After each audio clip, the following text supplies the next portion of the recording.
प्रदोष के समय पर, उससे पहले लक्ष्मी और दरिद्रता फिर भ्रमण पर निकलती है।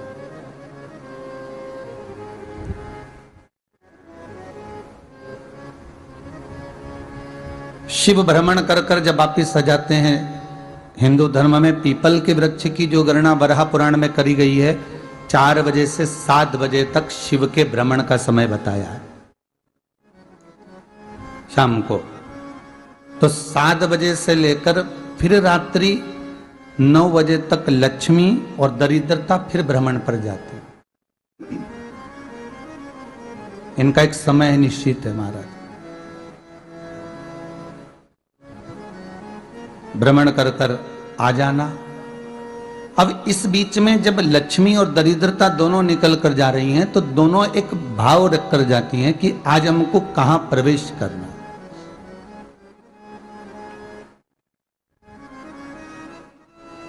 आज हमें किस जगह पर प्रवेश करना है, आज हमें कहां पहुंचना है, आज हमें किस जगह जाना है। और जिस नगर में जिस मार्ग से लक्ष्मी और दरिद्रता निकल कर जाती है, ये दोनों का जब निकलना होता है, इनको स्थान दिया गया जहां पर स्वच्छता हो, घर के दरवाजे पर रंगोली डली हुई हो, द्वार पर जल छीटा गया हो। महाराज, उस द्वार पर लक्ष्मी प्रवेश करती है तो दरिद्रता भी जाने लगती है अंदर। जब दरिद्रता अंदर जाने लगती है तो लक्ष्मी उसको रोक देती है। पहले मैं देखकर आती हूं कि तेरे लिए स्थान है कि नहीं, तू यहां रुक।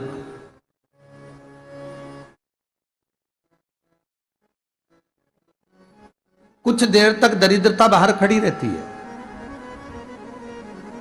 और लक्ष्मी जी की बड़ी बहन जब दरिद्रता बार बार अंदर जाने का प्रयास करती है तो लक्ष्मी जी कहती हैं, जी तू इतनी बड़ी होकर तुझे मालूम है, तू तेरा सम्मान होना चाहिए, आदर होना चाहिए, और तू अंदर चली जाए और कोई तेरा सम्मान ना करे तो कितना बुरा लगेगा, इसलिए तू बाहर खड़ी रहे, मैं अभी आई। अंदर जाती है और जब लक्ष्मी जी भ्रमण कर लेती हैं, अंदर प्रवेश कर कर आती हैं और प्रवेश कर कर आती हैं तो दरिद्रता पूछती है चले अंदर। तो लक्ष्मी जी कहती हैं, तुझे मालूम नहीं है क्या जी कि जिस घर में मैं प्रवेश कर जाती हूं उस घर में फिर दरिद्रता नहीं जा सकती, क्योंकि यह तेरा वचन था, यह तेरा वचन था। अपन दोनों का जब मंगल विवाह हुआ था, मेरा विवाह जब नारायण के साथ में हुआ और तुम्हारा विवाह जब दुस्साह मुनि के साथ हुआ, दरिद्रता का विवाह दुस्साह मुनि के साथ हुआ।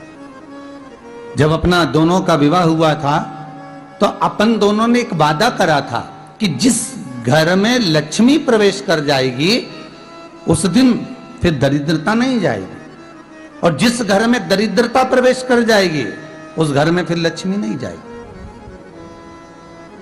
अब जब मैं अंदर देख कर आ गई हूं तो तू अंदर नहीं जा सकती, अर्थात लक्ष्मी के चरण जिस घर में पड़ गए उस घर में फिर दरिद्रता प्रवेश नहीं कर रही।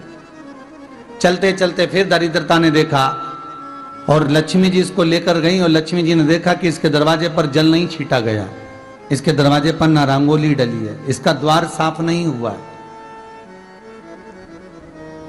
इसके द्वार पर दीप नहीं है, इसके द्वार पर कलश नहीं है, इसके दरवाजे पर ढेर सारा कचरा पड़ा हुआ है, कोई स्वान कोई कुत्ता गंदगी भी कर कर चला गया है, कहीं बिल्ली ने गंदगी कर रखी है, कहीं जीवों ने कुछ गंदा गिरा रखा है। तो फिर लक्ष्मी जी कहती है, जी अब मैं होकर आ गई थी ना, अब तू जा, तू होकर आ।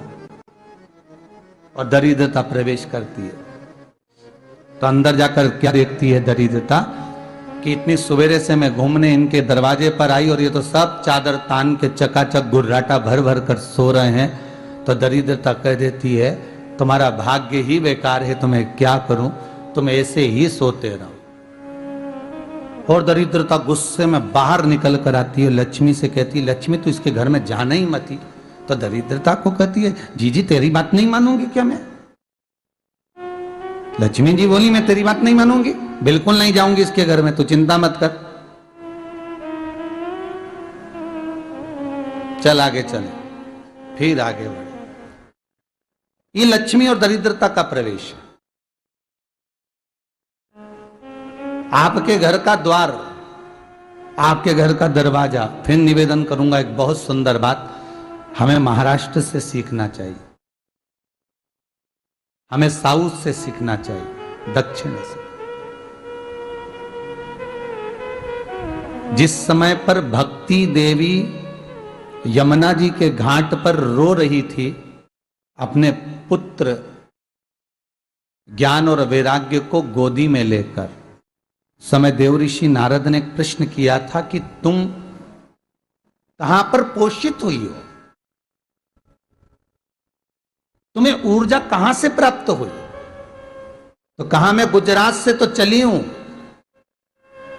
और वहां से चलती चलती भक्ति देवी कहती है मैं बहुत दुखी होकर, बूढ़ी होकर, द्रवित होकर, बड़ी दुख में वहां से चलते चलते जब मैं महाराष्ट्र में पहुंची तो मैंने वहां जाकर देखा कि वहां पर लोग हर पल हर घड़ी ब्रह्म मुहूर्त में उठकर स्मरण करते हैं, नाम जाप करते हैं और दरवाजे पर जल छीट कर रंगोली डालते हैं। तो कह रही है कि वहां पर मैं थोड़ी अवस्थावान होने लगी, वहां मुझे अच्छा लगने लगा। फिर जब मैं और आगे पढ़ी, दक्षिण में जब पहुंची, वहां पर जाकर मैंने देखा कि सुबह से उठकर मंगलाचरण, मंगला स्तोत्र और वेदों की ध्वनि होने लगी। वहां पर मैं और आनंदित हो गई। हमें कुछ चीजें महाराष्ट्र से सीखना चाहिए कि वहां रहने वाले जो भगत हैं, वारकरी संप्रदाय के जो भक्त होते हैं, वैष्णव जो धर्म के भक्त होते हैं, उनका नियम है सवेरे के समय घर में पानी है कि नहीं है, पर जब भी वो घर का दरवाजे के बाहर थोड़ा ना थोड़ा पानी तो छींट ही देते हैं। और छींटने के बाद फिर वहां पर अपने यहाँ तो दिवाली पर रंगोली बनती है जी, और वहां पर रोज की रंगोली बन जाती है कि कभी हो सकता है परमात्मा राह भूल कर हमारे घर में प्रवेश कर जाए, इसलिए वहां प्रतिदिन की रंगोली, प्रतिदिन।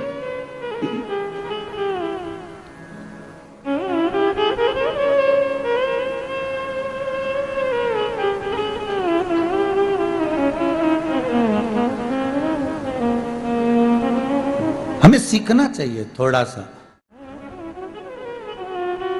आज के जमाने में तो बहू अपने कमरे की झाड़ू लगा ले, वो ही बहुत बड़ी बात है। हो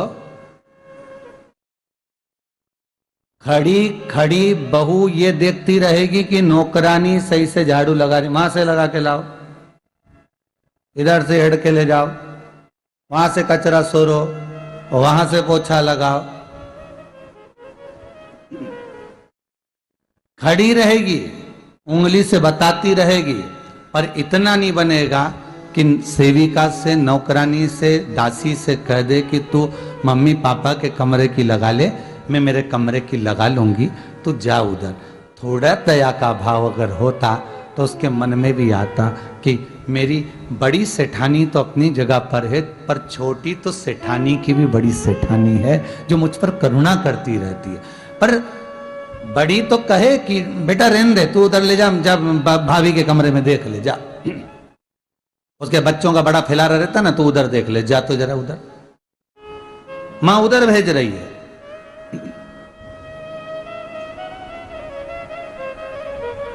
थोड़ा सेवा का भाव हमारे भीतर हो। और एक निवेदन तो हमेशा करा है और अब आज भी करता हूं, पूरे घर की सफाई करवाओ, पूरे घर में तुम पोछा झाड़ू जो चाहे करवाओ, मना नहीं है। पर एक निवेदन है, रसोई घर के अंदर बहू और बेटी ही जाकर भोजन बनाए तो अन्नपूर्णा सदा कृपा करती है महाराज, बहू और बेटी ही। उम्मीद है आपको ये वीडियो अच्छी लगी होगी। अगर अच्छी लगी हो तो इसे अन्य जरूरतमंदों को शेयर करें ताकि वो भी इसका लाभ ले सके। धन्यवाद। श्री शिवाय नमस्तुभ्यम।